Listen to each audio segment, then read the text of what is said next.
As the recent New York State budget for 2022-2023 has passed, the fiscal year executive budget doesn't allow a lift to the charter cap or allow charters that have been previously issued to be reassigned to new charters.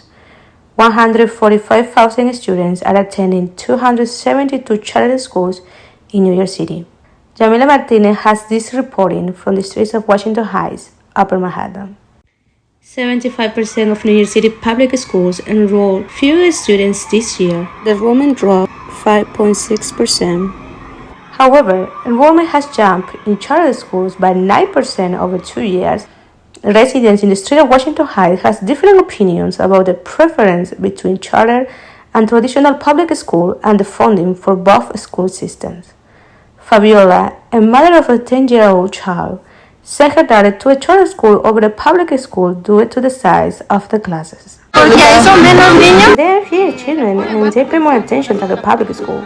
Laura Romero, a mother of 3 children, 6, 8, and 12 years old, enrolled her children in public schools due to the curriculum. There are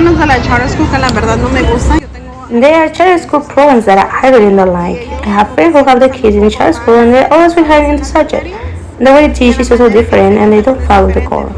Melanie Flores, a mother of a 7-year-old child who attends charter school, is pleased with how the school is doing. He's in Success Academy and it's a wonderful school. I love it.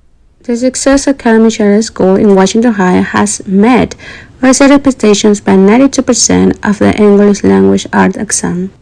In fact, 80% of SUNY charters in New York City did better than the neighborhood traditional public schools on the English language art exam in 2019, the last exam given before the pandemic. In math, 91% of SUNY authorized charter schools performed better than the surrounding local district schools, but the funding for charter school is still a debate. In the 2019-20 school year, the New York City Department of Education spent an estimated more than $30,000 per student. In comparison, charter school funding for the 2019-20 fiscal year spent an estimated more than $16,000 per student.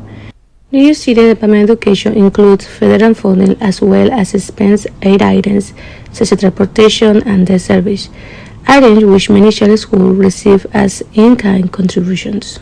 Carmen de la Rota, City Council of District 10, which includes Washington Heights, Inwood, and Marble Hill, said that the funding for charter school is a controversial topic among the constituents of her district.